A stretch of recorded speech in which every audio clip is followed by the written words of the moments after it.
Kevin, thanks everyone for joining us here today. Great to be back with more Manhattan Jasper coach conversations. Another good one on the way today. Our topic: life lessons through sports, and I think everyone involved in the sports world, they've been able to kind of lean on their sports experience during these challenging times to kind of gain some perspective during everything that all of us are going through. We have three great coaches who are also athletes to share their thoughts and experiences, and we're going to get right into it.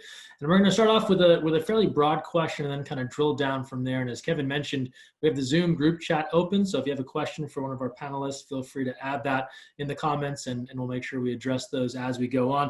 But we're going to start first, again, pretty broadly here with how sports has impacted your life. And each of our panelists can really kind of take this in any different direction. But I'll start first with Carrie Gallagher. And Carrie, thanks for being here, and kind of just start with you. Generally speaking, what has sports meant to you? How has it impacted your life? Yeah, Greg, thanks so much for being here, moderating the conversation. I think this is such a great topic and one that's going to hit close to home, I think, for most of us. But me, I've been fortunate in my life to be involved in sports from a very young age and at many different levels. So, CYO to high school to college to post-college, where I was able to run professionally for a number of years. So my view on sports and how it's impacted my life has changed over the years. It's matured over the years. But at this point, looking back, now that I'm in my coaching career and more guiding careers than kind of pursuing my own personally, it's been fun to look back and just see how sport really just prepares you for life. So in the day-to-day, in the moment, you're preparing for championships and wins, but more than anything, you're preparing yourself to deal with life. And so I've been very fortunate. It's impacted me very personally, and I'm just glad to be here. I think it's going to be a fun discussion with my fellow coaches. Excellent stuff here, and I'm sure you've hit on some things that we'll kind of hear as themes as we go along. Now we'll turn over to Steve Masiello. And Coach, a similar question: what's been the impact of sports on your life? It's affected me in so many different ways. I think, like life, sports isn't fair, and you learn that at a young age.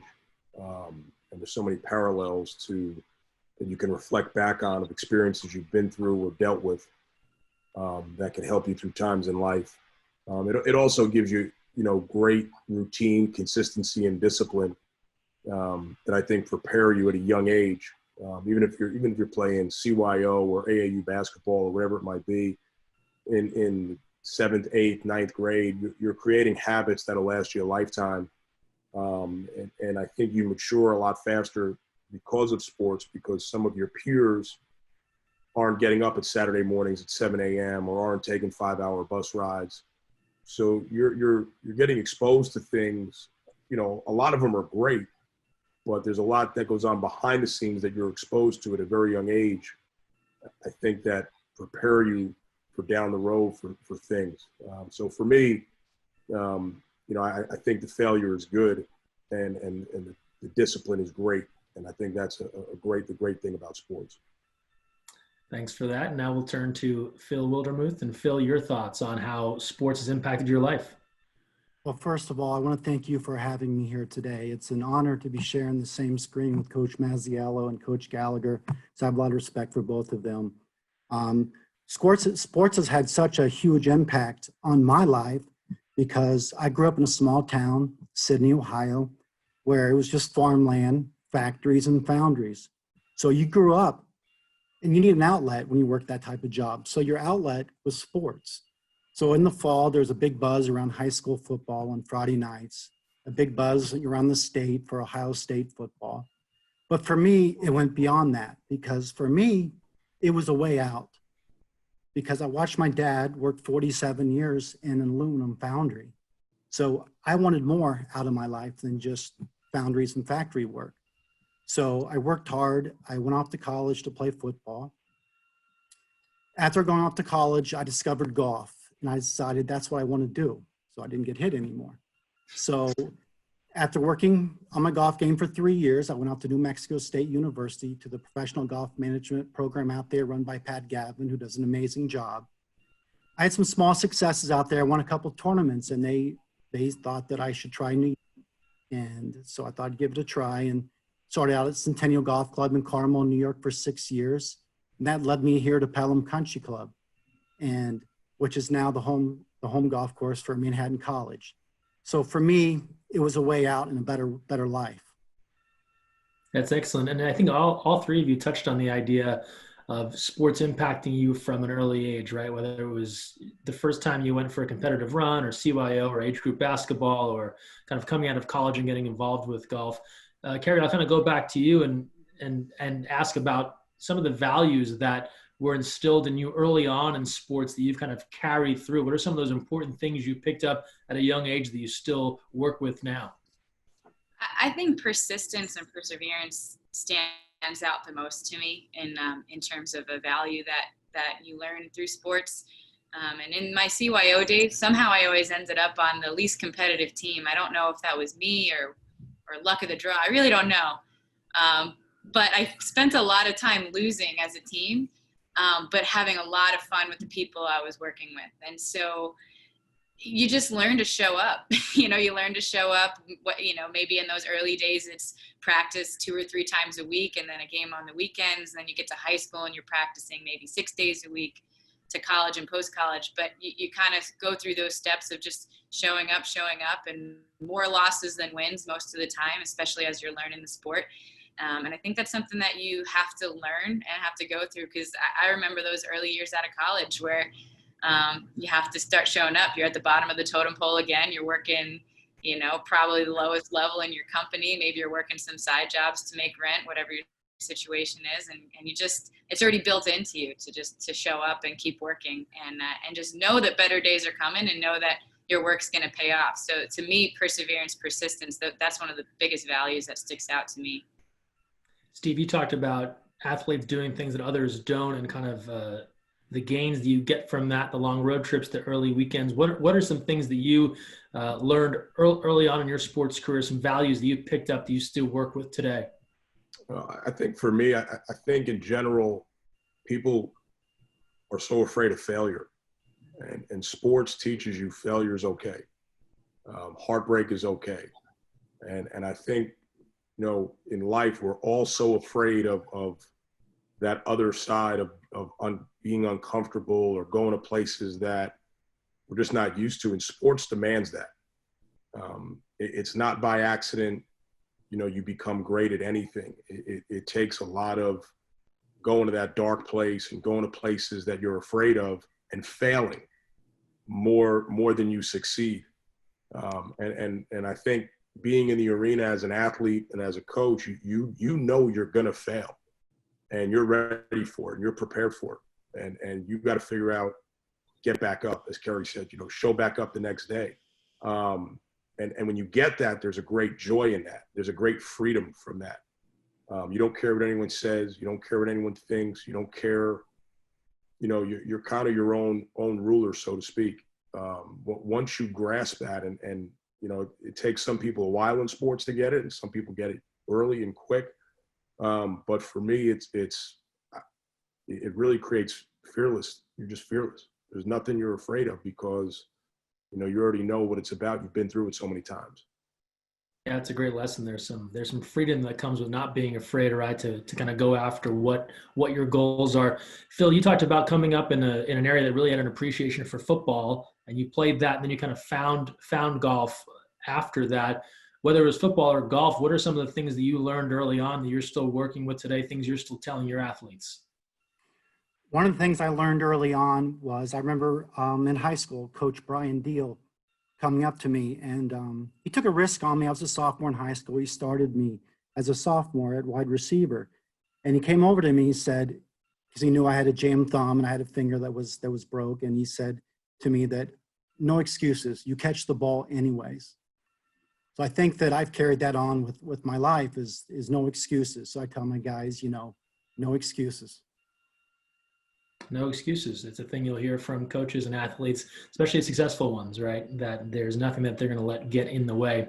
If you joined us in our last round of coach conversations, when we were talking with athletes and coaches, and we asked them about great memories, and initially you'd think, well, everyone's going to talk about the championships, and those are certainly a lot of fun. But it's those parts of the journey too that really came forward, the random trip with teammates, those sorts of things. And so as we turn to favorite memories of your athletic career. And Kerri, I'll come back to you. What's a highlight that stands out when you think back to your competitive career as an athlete? That's a really, really tough one, but I have to go back to sophomore year in college. I was on a relay, a 4x8 relay. That was probably the most valuable I was to the team at that time in my career. I really wasn't performing well enough as an individual, but I was a good relay leg. I kind of filled a gap that we had needed as I was still developing. And I just remember one of the juniors on the relay, I was a sophomore, she pulled me aside during the championship, and she just pointed out to me, she said, you always bring a lot of positivity to the relay, and that's more valuable than you realize. And I think at that time, I was really trying to find my value on the team, and I was looking for it in results. And so I was grateful to be able to contribute on the relay, but I was a little down on myself for not really doing it individually. And that moment, it really hasn't left me. It struck me the impact that she had on just validating my value on the team as a teammate, and it had nothing to do with how fast I was running. She didn't say a split, she didn't say our finishes. So there's a million moments like that, but I talk about her all the time. She probably has no idea. We don't even really keep in touch as much anymore, just occasionally. But that was a turning point for me, and I've used that with my own athletes, saying, you might not be showing up in the results the way that you want. That's coming for you. I believe that, but there's every moment on this team you have an opportunity to give value, and sometimes it's not as obvious, but you can always find it. So that's one of my favorite memories, because it just kind of put the priorities back in place for me in terms of who I was as a teammate and what my job was on that team. So yeah, that's one of my favorites. Yeah, value validation, very, very powerful tool for athletes, no doubt about it. Steve, we'll go back to you, and if you think back to your playing days, what's a highlight moment that stands out in your memory? It came after, probably one of the biggest heartbreaks of my playing career was the '97 Final Four, when we lost to Arizona in overtime. And really that summer, how we as a group kind of we went through a coaching change and come off losing a heartbreaker, and how we conducted ourselves as 18 to 22-year-old kids. We had some great leadership on the team, and to come back the following year and win a national title was really something special. And it was a great lesson for me at a young age, at 19 years old, of how to really handle adversity, how to handle failure, how to handle, defeat. And it's not about, living in the past or feeling sorry for yourself or making yourself a victim or justifying your failures. It's about getting back in the arena. It's about getting back and doing your job every single day to the best of your ability, regardless of circumstance, regardless of what people say. Do your job, be great at it, and be the best version of you. And we had a great focus about us as a unit, which I think was something really special. And it's, one of the reasons that group of men went on, I think, to be so successful in a lot of ways. So it was a great lesson for me. It wasn't a specific play or a game, but it was that whole summer was really very defining of a mentality that I'm very proud of. And Phil, we'll go to you. And when you think back to your time competing, what's a moment that stands out for you? There's a few plays in football, basketball, and baseball that stick out for me, but I have to say it was overcoming. I had 6 straight years of missing the New York Open qualifier in golf by about 1 stroke. It was 1 or 2 strokes for 6 years in a row. And I finally qualified for the New York State Open, which is played the Bethpage Black. So that was a big moment for me personally, because I worked really hard and got so close so many times, and I didn't make it. So that was a big moment for me. But my favorite moment in sports was actually on the basketball court, and I wasn't playing. It was in 2016 when the Cleveland Cavaliers came back to beat the Golden State Warriors after being down 3-1. That was probably my happiest moment in sports, and maybe the happiest night in my life. Yeah, that was an epic NBA Finals for sure. I think a lot of us remember that one. LeBron winning one for the Cleveland Cavaliers. We're talking with 3 of our coaches here from the Manhattan College Jaspers, and the topic being life lessons learned through sport. If you have any questions for our panelists, feel free to add them in the Zoom group chat. We'll make sure that we get those over to the coaches.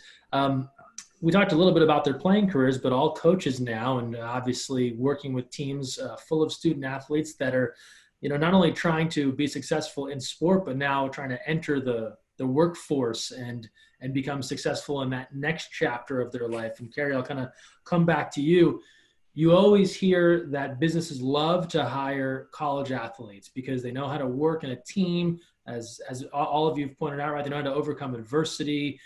They've just been through things that maybe the average college student hasn't gone through.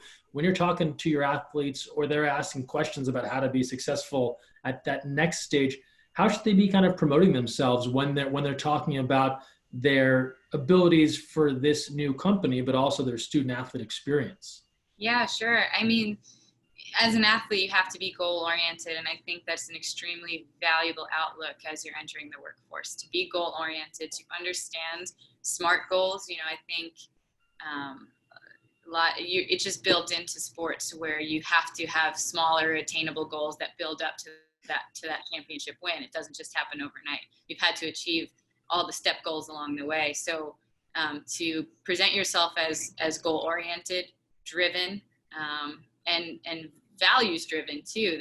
You base your entire approach off of the principles that you learn. So it's not just a one-shot deal. You're not going to get, an overnight, pull an all-nighter. I'm going to get this project done for you at whatever quality it happens to come out at. No, it's a very meticulous and particular approach that we take to sport, and then that carries over. So I think emphasizing that, goals-driven, results-oriented aspect of the student athlete experience. And there's a lot of ways you can kind of phrase that in a resume, and I usually direct them to career services for that kind of stuff. But really highlighting that part, because I remember coming out of college and my first job was actually in finance, and I was a math major, so some relevance, but I actually didn't have any background in it. But I remember my boss at the time picking out the 3 things on my resume that kind of surprised me.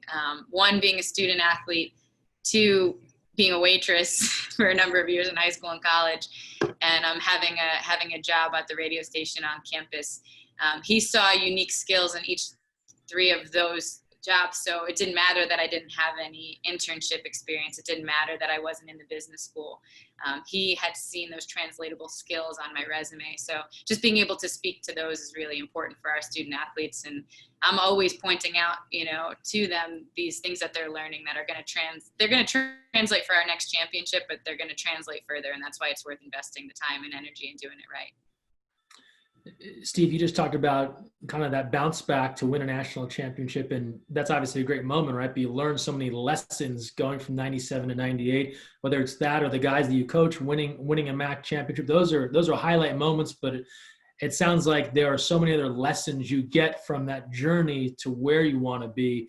What do you tell the guys, if they're not getting that chance to play basketball at the next level, and they're entering the workforce, how should they be presenting themselves with all the things they've gotten from the sport? Well, I think the destination is one of the most overrated things in sports and in life. Like normally when you win it or you have that moment, yeah, it's great. But what you really remember is what happened along the way. And I think anyone who's achieved anything could all agree on that. The destination is fun, but the journey's a lot better. I think what makes athletes so special and college athletes is by the time they're 23, they have failed more times and gotten back up on their own feet than most people will in a lifetime. And any successful person you talk to, it's about the ability to be resilient. It's about the ability to be consistent and resilient. And can you do that? And there's going to be setbacks. There's going to be bad days. There's going to be bad news. And really how you handle that, I think, is what separates quality work, quality production, and success for long term. And athletes are just hardwired that way. And you see it, freshmen need a little more encouragement, and hopefully by the sophomore year, a little less. And then for myself, you take a kid like Shane Richards, who was a senior, and he goes 1 for 9 against Columbia, and he's in the gym on his own on the gun an hour after the game. That's resiliency. That's not go back to the room and have a drink and feel sorry for yourself. It's on me. I got to get back up and do something about this. Samir Stewart after a home loss, in the gym. Like, so those are things that directly correlate to success in life, because I just think athletes, they don't even realize how mentally strong they are while they're going through it until they get out of it. And then they have a chance to reflect and look back and like, wow, look at all the setbacks, injuries, bad days I had, and I stuck with it and got through it. And that lasts a lifetime. It's an interesting point just to kind of build off of what you're talking about there, because I think the average fan or the person from the outside, right, to your point, thinks about the destination. They judge a team on their success or their wins, whatever it might be. But it sounds like from what you're saying, long term, you get so much more out of how you respond from the failures. Well, absolutely. I can't. I mean, I've failed so much. It's amazing. I mean, I've so many failures in my life, and they define me. And during each one of those failures, I really found out who I was as a person. Like, you have that moment where you're looking in the mirror and you're like, am I quitting here? Am I giving up? Am I done? And that defines you. That defines who you are. And that's why you kind of get to a place, and I spoke about the freedom, and I don't mean this in an arrogant way, just you can become so callous, you stop caring about the noise, and you understand that this is your journey. You have to live it, and you have to answer to yourself more than anyone else. And how that answer goes, that's going to say a lot. And I think if I was a CFO of a company, or I was hiring them, like, athletes they go, the average fan has no clue what athletes deal with. No clue. They think they do. They have no clue. It's the same way I don't know what a doctor really deals with, or a lawyer. Like, athletes are special. They're special. And their mentality and their enthusiasm and their passion is really, I think, amazing. And you see someone stick through college athletics for 4 years, they're definitely, they're special. Really good stuff there. Phil, we'll turn back to you, and just talking about how athletes can kind of present themselves to the workforce. And of all the sports here, from a business standpoint, depending on where you're at, being good at golf can be a useful tool. If you can get out on the golf course, there's a lot of meetings that happen on golf courses, those sorts of things. But that aside, when you're talking to your athletes about how they present themselves to the workforce, what are some of the things that you tell them? This is an interesting topic, because a couple of years ago over spring break, my team and I were having lunch with Thomas O'Malley at the golf course he owns, Iron Horse, in near West Palm. And he told my guys what he did to get successful was he differentiated himself. So he learned the German language, went to Germany, worked there for a couple of years, and brought that back to New York. And I think as student athletes, we've already differentiated ourselves. So now we got to show, the people we're in interviews, that we've learned, proper time management skills. And one thing I really stress for my guys is I have them playing alumni outings at Manhattan College, because that is a way they can network. One of my players, last year during the Jasper Open, he was offered a job, just by playing in the alumni outing there. So I try to keep my guys networking. Yeah, it's important. I think anyone will tell you, from career services on to coaches, you even think about the coaching profession there. It's important to network to get other coaching jobs. That's how coaches get connected. They get new opportunities. So some great advice there. Everyone on this panel, they were all athletes at one point, and now they're coaches. And so you have this great experience of having been a student athlete, and now you're coaching student athletes. Kerri, I come back to you. How important, how useful was that student athlete experience in your current profession, where you're now coaching someone who was once in your shoes? It's really valuable to me as a coach to be able to relate to them, having, using my own experience. But it's important to not impose my experience on them. And I think that's something that am learning.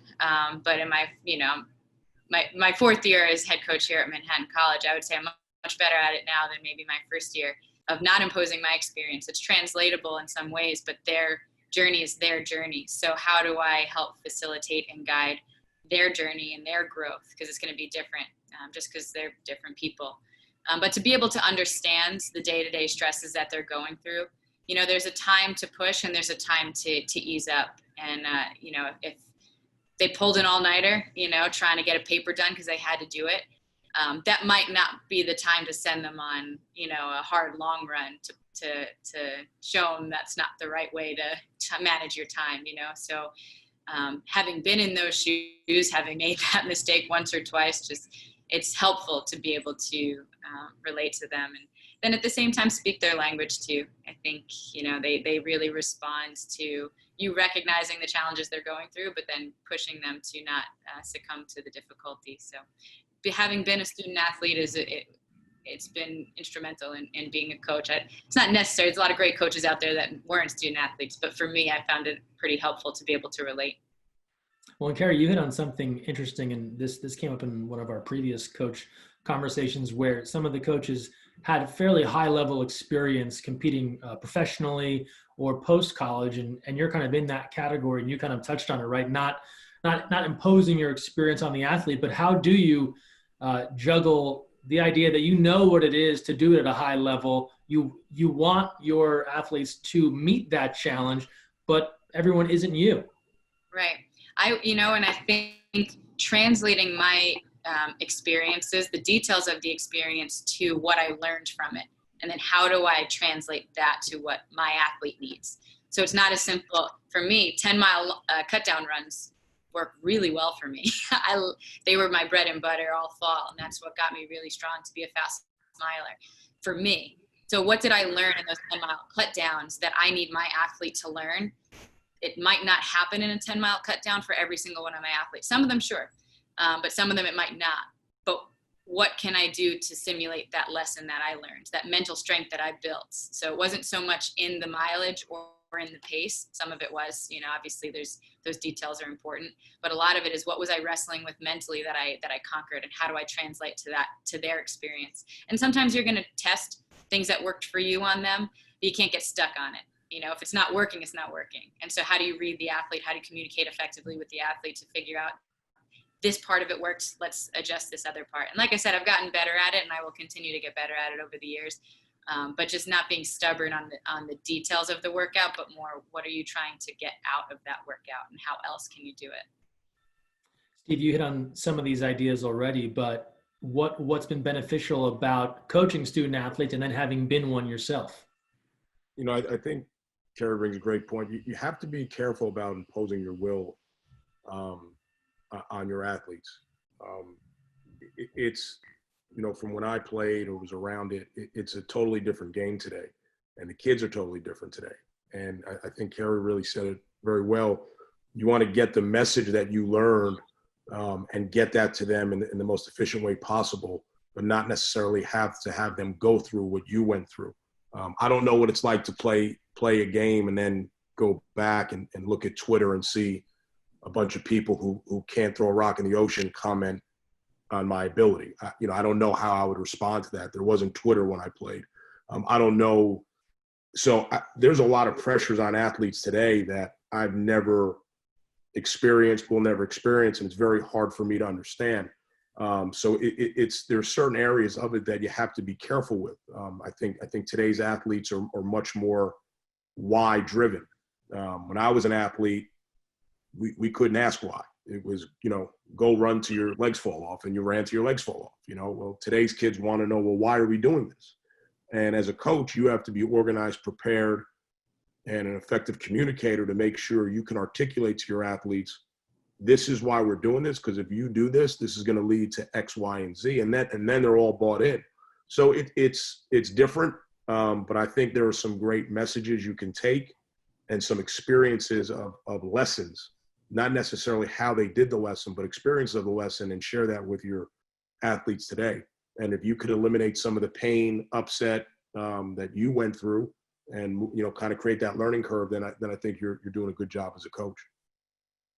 Phil, similar question to you. And as you think back on your student athlete days, how has that informed the way that you act now as a coach? I back up Coach Masiello on that. I never asked a coach why. Whatever they told me to do, whether I agreed with it or not, I just did it. And I know today's student athletes are not like that, and he's right. They want to know why. So what I've done to try to help my team with their academic side as well, and I don't want to give them any surprises. I let them know our schedule 2 weeks out, when practice is going to be, when it's going to be over, what days we're going to have the qualifiers, what course we're going to be at. So they kind of have an idea of the next couple of weeks, what's in store for them. So I'm trying to eliminate the surprises for them. Yeah, I think as all three coaches hit on, right, the more you can kind of keep your group informed and let them know ahead of time for this current generation, it's going to have a better outcome. We're talking about life lessons learned through sports here with three of our coaches from Manhattan College Jaspers. If you have some questions, thoughts, feel free to add them in the Zoom group chat, and we'll kind of work our way through that. This next one can kind of hit on a couple of different areas, right? But and Phil, we'll kind of come back to you. We'll reverse the flow here, so we can kind of keep things fresh. But in your, whether it's your coaching or your athletic career, is there a moment that you can kind of think back on where I guess everything kind of clicked? You kind of understood, let's think of it through the golf lens, as that's now what you're heavily involved in. But was there a moment where it kind of all came together for you, where you felt like this is where I'm supposed to be, and I kind of have, Steve was talking about kind of having the freedom, right? Just really being comfortable in what you're doing. Is there a moment in time that kind of comes to mind where that really all kind of came together for you? Yeah. I'd say about 15 years ago, I was working on my game with my swing coach, Tom Patry. And Tom Patry was asking me about my practice routine. And I told him, I've been hitting balls for 6 hours a day. And, and he goes, wait, you're hitting balls for 6 hours a day. Why would you be hitting balls for 6 hours a day? And I remember my answer was, well, I want to be good. And he's like, well, I can see that, but you're going about it entirely the wrong way. He said, what he told me was, however amount of time you spend hitting golf balls, I want you to double the amount of time you work on your short game. And then when you work on your short game, you work on your putting twice as much as your chipping. So I remember going home that night and planning my practice routine out for the next day, thinking, okay, if I hit balls for an hour and a half, that means I got to work 3 hours on my short game, but do twice as much putting. I'm like, this is starting to make sense to me. This is how you get good. So I kind of added my own style to it, where I would try to play 54 holes a week as well. But yeah, that was probably my aha moment, because it helped me not just as a player, but to help me as a coach now too. Steve, I'll keep along those same lines and kind of just frame it a bit under the idea of you as a coach. So as you've progressed in your coaching career, I think all of us, whatever we're doing, we're still trying to learn and get better. So it's never feeling a finished product. But is there a moment in time where you felt like, I'm kind of coming into my own here, I understand who it is I want to be as a coach and how I'm trying to carry out my coaching philosophy? I think in a big picture, I understand my purpose, and I have great awareness of that. But every time I've started to feel good about myself, about anything I've done, there's a quick reminder of failure that normally comes right after that, and kind of resets you. And for me now, it's really, and I think the way you get around that, or the way you don't get caught up in that, is just staying worried about your daily habits. Because as soon as you start to feel good about yourself and you think you have this aha moment and you think you figured it out and you finally, got your team where you want it to be, or those type of things, injury happens, failure happens, losing streak, whatever it could be. And it doesn't matter in the sport. So I've tried really, the more I'm in this business, is not to get too up, not to get too down, stay true to with what I want to do on a daily basis and where I want our young men to be. But it's a challenge, because there are times you want to feel really good about some good wins, and then you quickly remember, well, then you have to feel that bad about some of those losses. So you just try to take the middle ground and stay with that. And so no, for me, no, I don't really have that feeling, but hopefully maybe one day I'll get it and be able to relax a little. Yeah, it's something I think we're all after, for sure. I'll go over to Carrie now. And when I think of your sport, it's one that, at least as a competitor, you might spend a lot of time in your own head, right? You're out for a long run and you're kind of probably processing all the thoughts over 10 miles or whatever it might be. So as you think back, whether it was as a competitor or now as a coach, was there a time or has there been a time where you kind of felt like, okay, I kind of know what I'm after here. I know what to do and I know how to make this happen?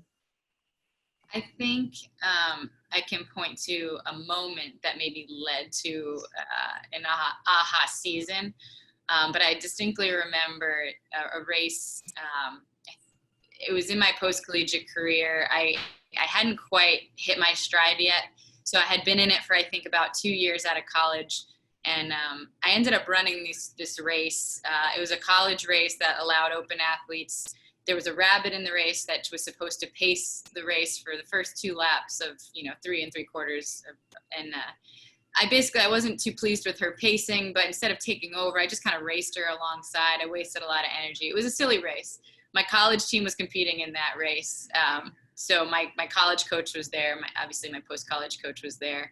And I ended up losing by a lot, lost to a bunch of college girls, which, as a post-collegiate athlete, you're putting aside your what you think is going to be your career later on to pursue this thing, and then to lose to a bunch of people. I ran my slowest time since I had run in college in that race. And I was just really down. It was really a bad race, bad tactics, bad mental space. And so I go out for a cool down, and I got really discouraged and just cut it short. Normally I'd go out for about 30 minutes afterwards. I came back 15 minutes later, and my coach was like, asked what he did.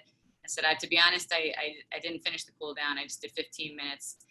And I said, listen, you don't have to like what happened, but don't leave the track of failure. And that was kind of a moment for me where, so he sent me out for another 15 minutes to come back and do some strides, that I had control over how I left the track that day. I don't have to like every result, but we can turn it positive. And that stuck with me as an athlete. So that gave me just a new perspective on, I was kind of what Steve's talking about. I was starting to get down. I was starting to feel sorry for myself. I was building in some excuses. I'm just not good enough. I shouldn't be out here. I should be doing something else. And really, I was reminded that I have a choice to make. And so that forms the rest of that season for me. It kind of shifted my whole approach to competing, and it's been something that has shaped me as a coach too. I've shared that experience a number of times with a few athletes, just saying that, again, it's okay to not like what happened out there, because that's probably going to be a lot of your experience, but don't leave the track of failure. And so that kind of redefines failure for them, and it did for me at that time. So that was a bit of an aha moment for me, in that I didn't have to define who I was or my whole career by my results, but that I could, turn something negative into a positive and keep moving forward. Kind of along those lines, and understanding how you can take what would feel like a negative or a failure and turn it into a positive. Phil, I'll come back to you. Has there been a time, and I'm almost certain there has been, where sports has kind of helped you deal with a tough situation, where you've had maybe something else going on in life, where it just hasn't been working the way you'd want on the course, and through that you're able to kind of turn it back around into a positive? Sure. I think anytime I've gone through something difficult in my life, I don't think I really went back to any particular moment in my sports history to get through that moment. But what I did turn back to were my coaches. I think back to what would Dave King tell me today? What would Brian Deal tell me? Or Tom Patry or Mike Diffley? So I don't think there's any particular moments in sports history that I can look at in my past that got me through tough times. But it was the coaches. The coaches, I could almost hear what they would tell me in that situation.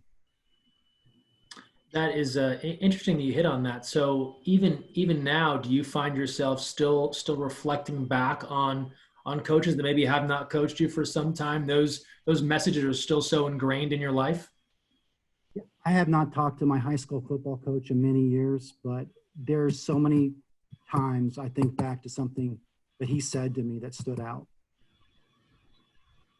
Steve, how have sports helped you navigate any challenging times in life, whether it was on the court or off? 2 times stand out for me. One was the passing of my father in December of 2008, which was kind of in the heart of the season, and I was an assistant coach.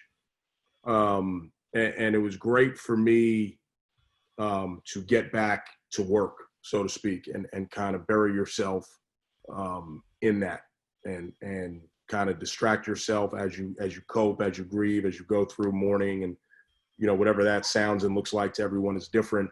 But for me, there was a great joy that came of kind of doing what I love after going through. And then the second time would probably be when 2014 with my degree situation, and you kind of go up and you're in the NCAA tournament and you're whatever they want to call it. You're the having a great career in coaching and all these accolades, and within 48 hours you're basically the laughingstock of college basketball.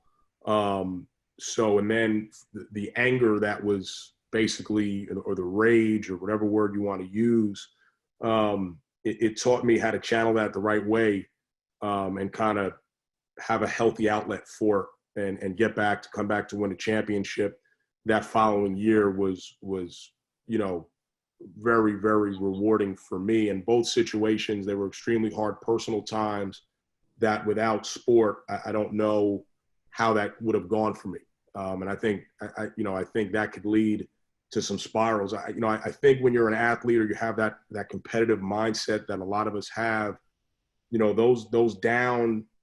you get into those downward spirals, they could get really bad for highly competitive people.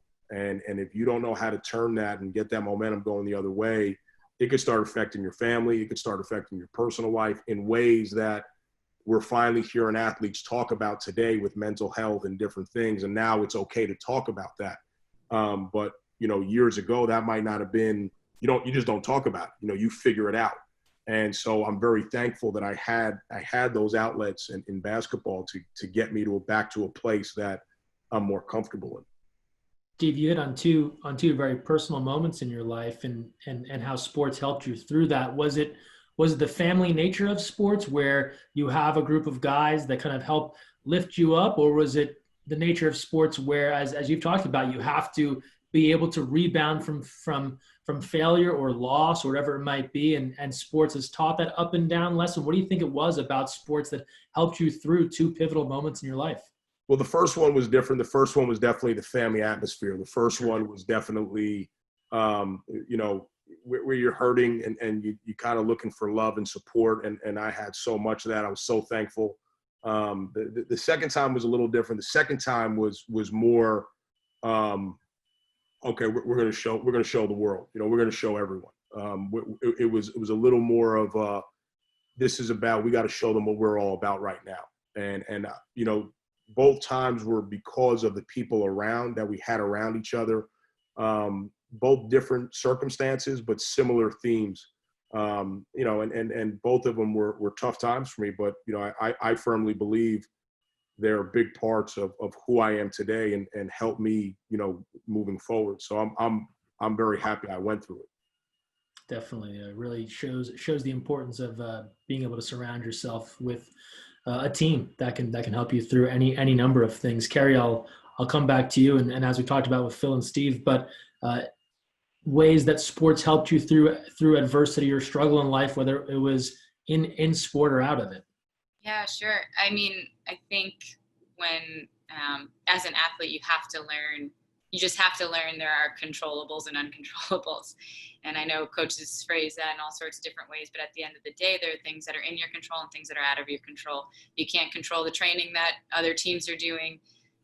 You can't control the weather. That's a big one in my sport, in cross country. But you can control the work that you do. You can control your outlook. You can control, to put confidence in where you're at. And so I just, that's translated in sport a million times over. But I actually had some health things come up in 2016. It was an Olympic year. I made the world team in 2015. So I for the first time in my life, considered myself a real contender for the Olympic team, whereas before it was kind of a little bit of a dream still, even if that was what I was pursuing in my career. And then had my appendix out in April, leading up to trials in June, and there were a couple of other medical things that came up. So I found myself with a lot of doctor's appointments, a lot of tests being done, and I'm just grateful for my time as an athlete, because I'd been in the sport a lot of years at that point. And so as I'm sitting through doctor's appointments and a couple times in the hospital waiting for results, there was this peace and understanding that, you know what, there's certain things that are out of my control right now, and there's certain things that are in my control. And so for me at that time, it was a real deepening in my faith. It was a real growth in my relationship with family and friends as I was willing to kind of lean on them for some strength. And everything worked out okay. Nothing serious came out of any of that. But in those moments, it's a little scary because as an athlete, you feel invincible, and you put a lot of confidence in that and all the work you do to prepare for the challenges that are coming up. And then at a certain point, there's just things that you're not going to be able to control. So I think that was almost an easier experience for me than when I had a minor stress fracture in my foot, like 4 years prior to that. I think I mentally spun out from the stress fracture more so than these kind of bigger things, because I wasn't ready for that yet. And so I think all these little experiences of hardship and things like that just kind of led me to a place where, you know what, I'm going to be okay, and I might need some help. But yeah, so sport really prepared me for some real life stuff. Kerri, I'll stick with you as you hit on the unpredictable nature, right, of injuries or health, and obviously the heartbreak that goes into kind of that Olympic window, right, and then not being able to kind of be where you want to be. You know that well, that the athletes that train in those 4-year cycles, right, it is very challenging. A lot of athletes are in that boat now at the Olympic level, right? They've seen their games get postponed another year, or if you're a college athlete for Manhattan, right, you've seen kind of your season get upended, or a lot of uncertainty given the pandemic and everything else going on. Maybe your experience is helpful in this case to talk to the current athletes, the ones that are coming to you and saying, what are we doing? We don't know when we're going to compete again. And yeah, I can go for a run outside. It's maybe the one sport that is pandemic proof. You can go for a run, but what are you telling people in how to handle this unprecedented circumstance, given they don't know when they might compete next? Yeah, that's a great point. But I've been saying for a few years now, I realized at some point towards the end of my career and as I entered my coaching career, that the pursuit is always worth it. And I really believe that. And that's been affirmed for me time and time again in my own career, but even just watching my athletes, because we've had some heartbreak. I've had some really talented athletes that just get really inopportune injuries or circumstances come up that just don't give them the opportunity. And even this pandemic is a great example. We had a few athletes we were really looking forward to the outdoor season with, and even this cross country season I was really looking forward to with my teams. And we're not going to be able to show that and get the validation from the results. But I so firmly believe that the pursuit is worthwhile, that I have full confidence in telling them to keep pushing the pedal, keep your foot on the gas. It's going to pay off. I can't tell you how. I want it to be in championships and results. I don't know when that's going to be accessible to us again, but I know for a fact it's going to pay off because I've seen that enough times in my career and in yours. And I can validate their frustration, because I'm not going to lie to you. There are even still times where I'm like, it would be really nice if I had that honest shot at the Olympic team and didn't go into that trials on 7 weeks of training. Those kind of moments, they stick with you a little bit, but it really doesn't last long. Usually it's a couple of seconds, because that opened the door to this job. Quite honestly, I don't know that I would be sitting here in this chair as a coach at Manhattan College had I not had that kind of imposed stop on my running career. It just opened up a little wider thinking for me and what I wanted and what I was ready for. So I can't tell them what opportunities are going to open up for them, but I just know they are. And so that's kind of, having been through that, I think sometimes it helps. But again, I don't want to impose my experience on them. Like, sometimes they don't care that I wanted to make an Olympic team, and that, so I'm choosy about how much of my story I share with them in certain moments, but just that in these moments, we don't have a season right now. It's still worth it to get out the door. And that's important for them to hear, and to be encouraged that they're not wasting their time, even if some people around them might be telling them that. Just my 2 cents. They should care about that story. That's to be on that path is a challenging one, and not something everyone gets the opportunity to do. Steve, we don't know exactly what college basketball season will look like, but we already know this pandemic has upended what the summer basketball season looks like, whether it's tournaments, those things, recruiting.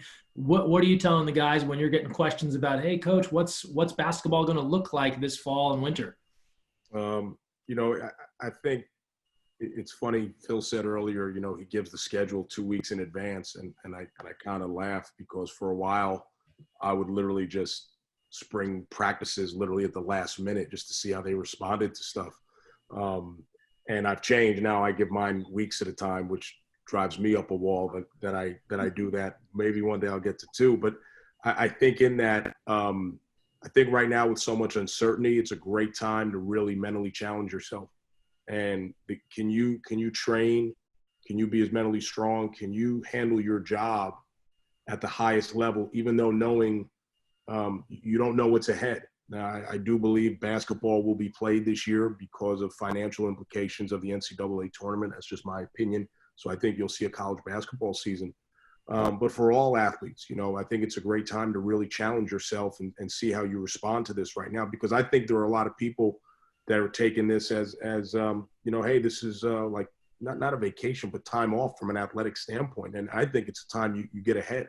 I think it's time that you say, you know what, let me double down on myself and come out of this as the best athlete I can be, the best soccer player, best baseball player, best basketball player, or whatever your craft is, and really take this time to kind of reset and refocus yourself and be better than ever.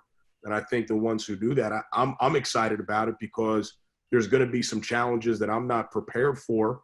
And I think how I handle those will determine the type of coach I am. So I'm not saying it's a perfect scenario, but it's something I'm really excited about that I think is going to create a new version of me and a way for me to better myself. So I'm looking forward to that. And then how I handle that and how our athletes handle that will be important. So, you know, you have to be prepared for what you can control, as Kerri said, but then also, you know, the great ones, they're even prepared for what you can't control. Phil, golfers are certainly used to changing conditions, whether it's the elements outside, pin placement, whatever it might be. What are you telling them to kind of understand this most serious kind of change of circumstances when they don't know how competition will resume? I have to say that I'm extremely proud of my team and my players, because they're handling everything really well, with, you know, losing the season last spring. And then, you know, Preston Shorter was coming back this fall. We were excited to have Preston coming back, and had a couple pretty highly touted recruits coming in as freshmen.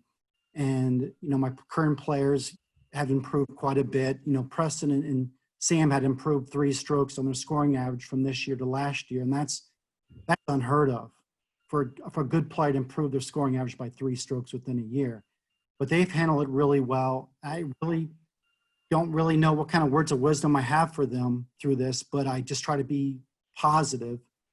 And one thing about golf, you know, compared to other sports, we're still playing. There's amateur tournaments going on now. I played in a Met PGA section tournament last week. So they're still competing. So they feel, you know, they know it's just the way it goes. Life's not fair. Golf ball takes bad bounces too. So we're just looking forward to the future, and we're still got the same goal. Our goal down the road is to win a MAC championship, and that's the path we're on. And Phil, I'll stay with you as we kind of just start to wrap up here and just kind of get some final thoughts from our group. Some really great thoughts here shared from everyone.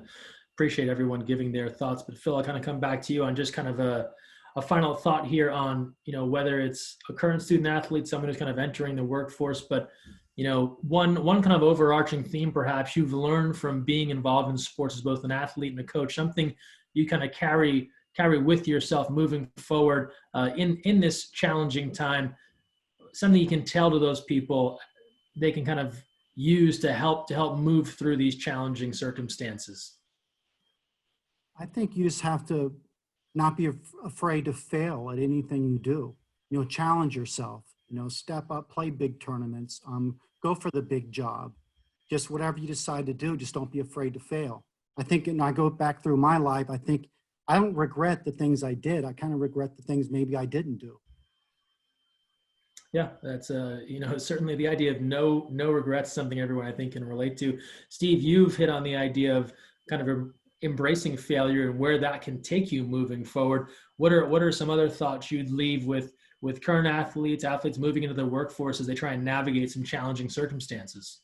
You know, I think anytime you can struggle at something, and that probably sounds different, but put yourself, as Phil said earlier about Mr. O'Malley taking German, do things that you're not good at. And the reason I say that is I truly believe it teaches your brain and soul how to get through things. And I think early success for unprepared people turns out to be a detriment down the road for them. A lot of people who get success early and necessarily aren't working for it, they might be the most talented or best looking, whatever it might be, they wind up struggling in the long run. It's the ones that have struggled and failed that figure out how to get through it because of their hardwiring, have long-term success. So I think anytime you can put yourself in situations, if you're bored, you're at home, take up a language, go take a karate class, take up Aikido, Taekwondo, go do different things that you're not going to be very good at, because your mind is you continually build your mind and your strength of how to kind of get through things and be a survivor. So that's something I'm always trying to do. I try to teach our guys to do that. Even if it's something as simple as brush your teeth with your weak hand, just do things that are difficult and not easy for yourself. And I think if you can create challenges for yourself, the ones that the outside world creates, you'll be a little more prepared for. Yeah, it's some excellent advice there to kind of get prepared and to kind of challenge yourself and maybe even scare yourself a little bit in a good way into trying something new or challenging. Kerri, last but not least, your thoughts here as people try and work their way through either the current student athlete experience or they're trying to get out in the workforce in a very difficult time. I think I'll just leave a quote from a professional runner, named Peter Runner. She had a great quote a couple of days ago. She ended up winning this really small race. There's a couple of professional races happening that are very, very small, very controlled, but she ran great. But she ended up saying, don't let a win go to your head. Don't let a loss go to your heart. And so I think in these times, and Steve said it too, just kind of trying to stay pretty even, appreciate the wins, enjoy them. That's a lot of what we're out here to do. But don't let your identity take a hit when the struggle happens, when failure happens.